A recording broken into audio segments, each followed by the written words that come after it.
This is Her Majesty's Canadian ship Sackville, a corvette, the last of 122 of this class of ship built in Canada during World War II.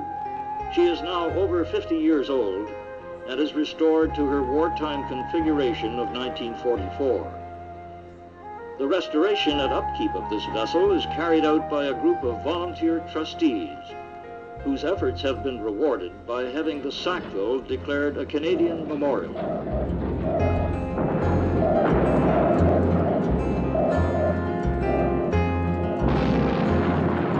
Once more the deck heaves a sigh beneath his feet on the Sackville at rest by the pier.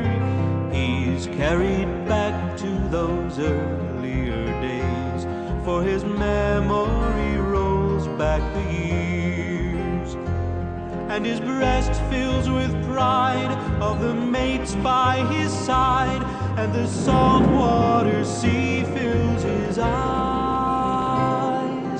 This band of brothers who he came to trust, and the life they shared under black skies, they stood ready, aye, ready. It was hell's game and peace was the prize. So it taught you to grow up. You grew up in a big hurry, let me tell you. In the wintertime especially, pretty miserable, very miserable. Particularly when you're making the East Coast here, when you got into the continental shelf, things would start to freeze. And icing became a very real factor. Ships capsized with the ice. It meant coming out of the mess deck with a tray, going to the galley, making your way for it, and an open deck with the seas coming over the forecastle. And you had to make a time it so you get to the galley and get your tray filled and get back to the mess deck without having salt water wash the whole thing away. You've seen where the radio office is on there, and believe it or not, they used to have 4 or 5 inches of water in rough weather, swishing back and forth. On a ship of this type, it was comfortable because the hammock would swing and sway with the ship, whereas your bunk would not. You'd roll off the bunk. But it was adventure, it was comradeship, and it was hardship, no question of that. And I think that shaped the character of my generation. They were his comrades, the youth of the land, sharing friendships and hardships untold. Bread, lead, and bacon, and strawberry jam, served on bread held together with mold. Still they worked side by side, sailed the black pit with pride.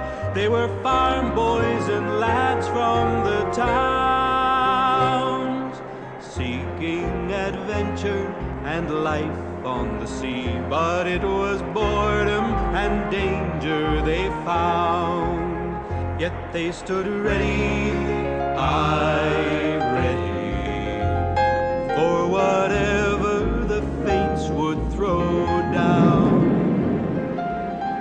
But most of the attacks took place what we call in the black hole or the black pit. This is where there was no air coverage, and this is where the ships got hit. And the best thing you could do was to try to keep in your station and drop depth charges to keep the submarines down. And felt very sorry for the merchant Navy people, because they're the ones that suffered the most when their ships went down, because we couldn't stop to pick them up. I know that the most appalling thing I've ever seen was the first tanker I saw that was torpedoed and caught fire, and it was the noise rather than the flame. The noise of that flame that scared the pants off me. I'd be called action stations. I'd grab my life jacket, my coat, and my hip. I'd have my shoes on or my sneakers on, and I could run right away. There's an old saying in the forces, or the Navy anyway, that if anybody gets hurt, it's not going to be you. It's going to be somebody else, maybe your buddy, but you're not going to get hurt. Of course, a lot of people were wrong.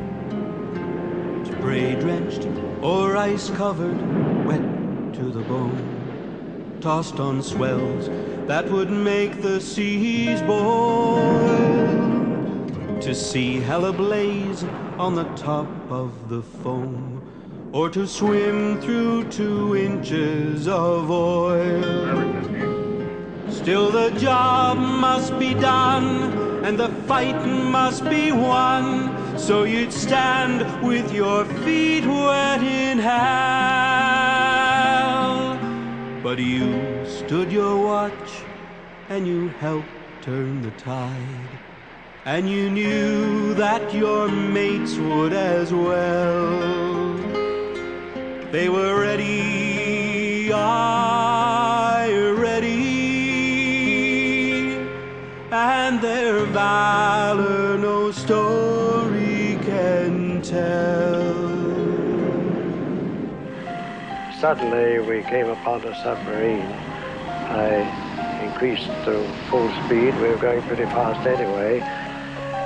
She just got her conning tower low enough that it escaped the bow and in fact escaped the keel.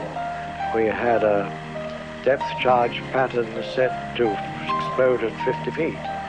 And when I ordered that, just at the moment I thought it would catch her, it did.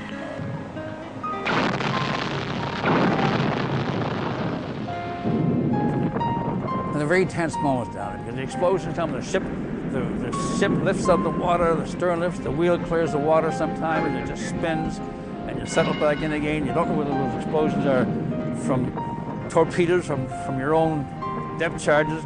Those at times are very, very unpleasant down there. But we had to go through it. Shoulder to shoulder, they challenged the foe, leaving slackers to crisscross the sea, bringing relief to a war-beaten shore, never knowing what future they'd see.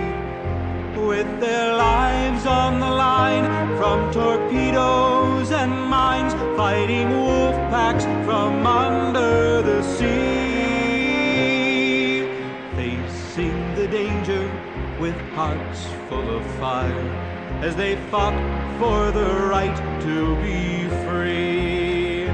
Always ready, aye, ready, met the challenge, whatever the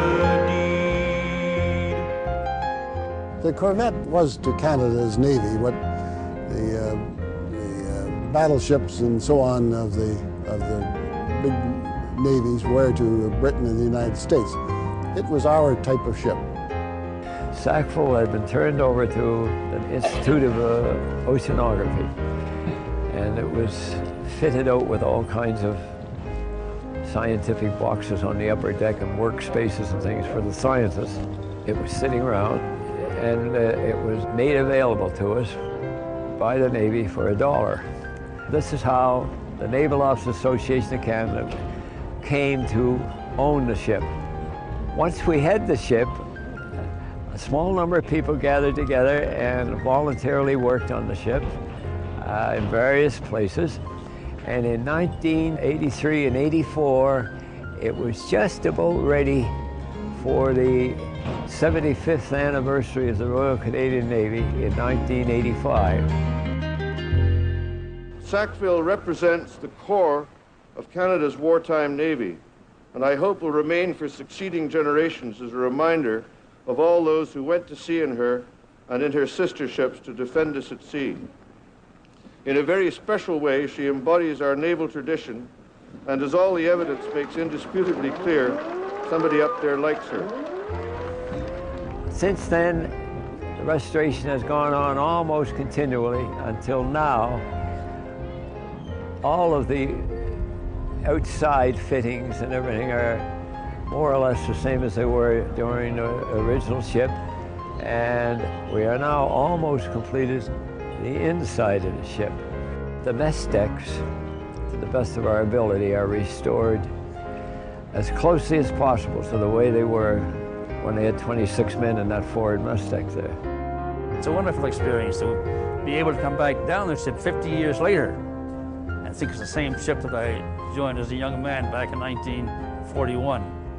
Well, Sackville is not only available to ex-veterans like myself, but also to interested public. We have about 50,000 people a year go through the ship. every year we consistently get that many people. And it serves that job to show people what it was like in the Navy in World War II.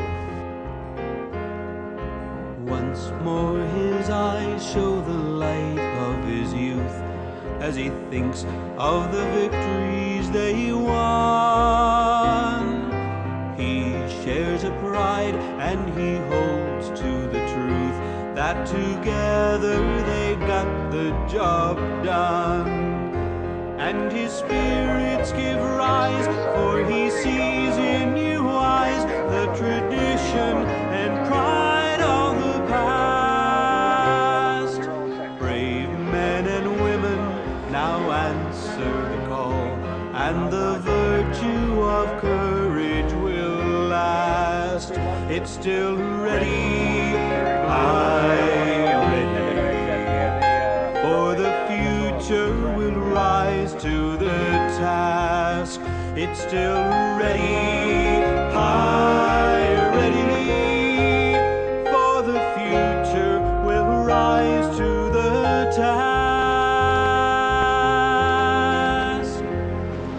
I'm very glad that we got the Sackville, because she's maritime built, and she's the last corvette. She survived all the rest, you know, and she's my ship.